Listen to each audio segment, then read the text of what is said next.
Hey guys, my name is Matsumo, and ever since Warden was introduced in Rainbow Six Siege, you probably quickly realize that he is really lackluster. His win rate and his pick rate are abysmal, and it really just comes down to the fact that his gadget is incredibly situational. On paper, it sounds amazing, but 9 out of 10 times you're not even able to use it, and that means that you're really relying on his primary weapons to get the job done, because that's the only thing that you're bringing to the table, and those weapons that he has access to are also mediocre. They're decent in the right hands, don't get me wrong, but there are a lot better options available to you on the defensive team, and so hardly anyone plays as him.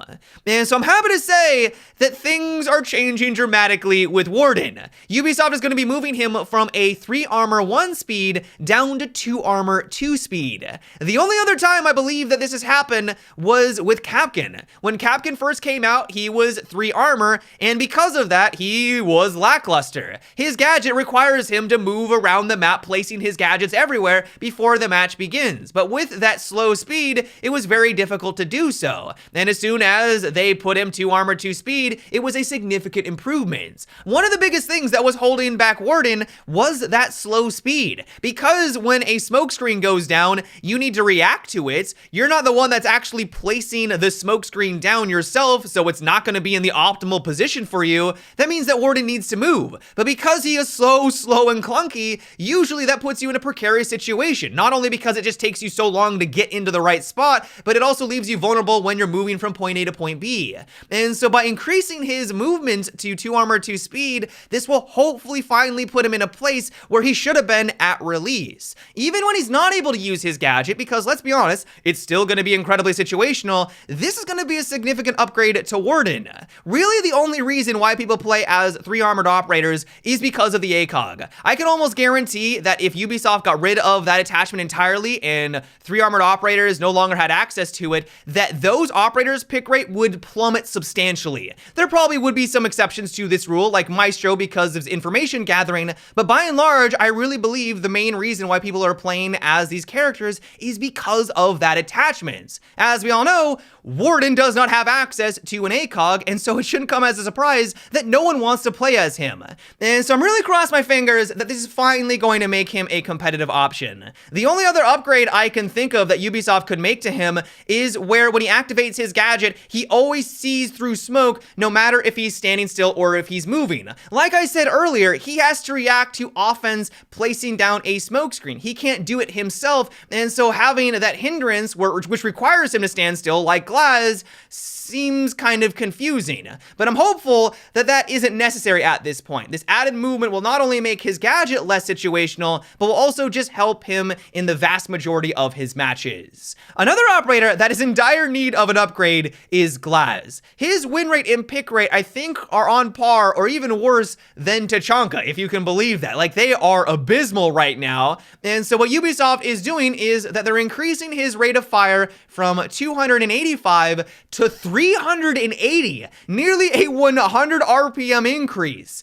This is a significant deal. Now, it is going to be quite challenging to control the recoil. You guys will notice right here that because it is so much faster, being able to line up consistent headshots or being able to use that RPM to its fullest is going to be something that players are going to have to reel in. But especially in those close encounter situations, which is one of the biggest weaknesses of Glass, this is going to be a pretty healthy upgrade. You don't need a pinpoint-like accuracy. Someone's 2 feet away, you just need to put as much damage as you can into said player, and a 100 RPM difference is going to increase your DPS quite substantially. Like, this is going to be a pretty healthy upgrade.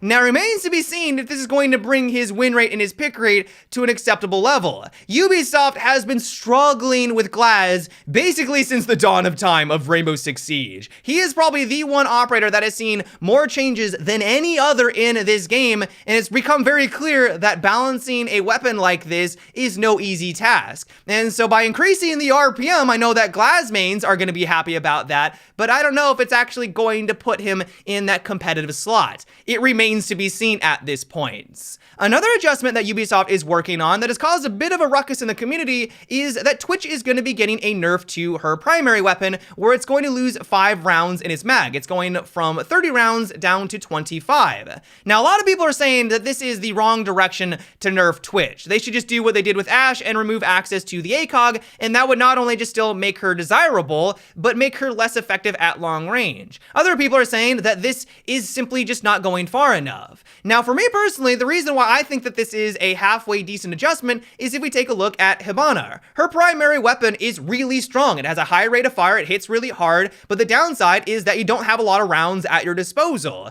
You only have 20, and while obviously that is less than 25, which is what Twitch is going to have access to, you kind of get a general idea of, I think, why they're making this change. You're going to need to be much more precise with your shots if you want to be able to reliably take out just a single target or multiple targets. If you don't have that accuracy, this is going to be a pretty big hindrance. And I know that some people might argue that Hibana's accuracy or her recoil is more substantial or it's more unruly. Like, we could get into the nitty-gritty of it, but I kind of see where Ubisoft is coming from. In general, though, I cannot wait for this upcoming update. It is worth noting that all these changes are on the technical test servers. Nothing is set in stone right now, and so with our feedback, or if they realize that they're not going far enough or that this is going too far, they could make some changes before they do go live, but I do like what I'm seeing right now. I just simply want Warden to be a viable option. I think he is one of the coolest characters, at least design-wise, but to never see him in action, I think, is a big disappointment, and so I'm crossing my fingers that that is going to be remedied. Yeah, guys, that is what it for today's short little update video. I hope you enjoyed. Let me know what you thought about all of these adjustments. Do you like what they're doing with Twitch? Do you not think that they're going far enough? How would you like to see these operators being changed? Give me your guys' thoughts down below. Yeah, guys, until next time, have a good one and take it easy.